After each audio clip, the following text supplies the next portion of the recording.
In today's video, I will walk you through how to delete an API key on Bitfinex. If you no longer use an API key or simply want to improve your account security, Bitfinex makes it easy to remove it from your account. Deleting unused API keys helps reduce unnecessary access and keeps your account better protected. To get started, open the Account menu by selecting your profile icon in the top right corner of the screen. From the menu, click API Keys to open the page where all of your API keys are managed.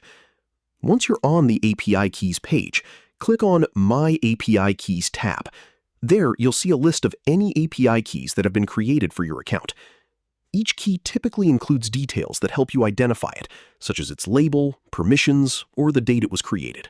If you have several keys, make sure you've selected the correct one before continuing, especially if different keys are used for different applications or trading tools.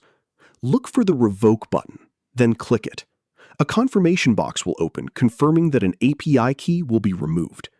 You may also be required to complete additional verification.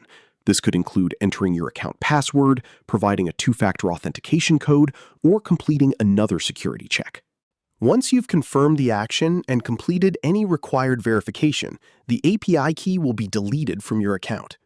After the process is complete, refresh the API keys page if necessary and check the list of existing keys. If the deleted key no longer appears, the removal was successful. And that's how to delete an API key on Bitfinex.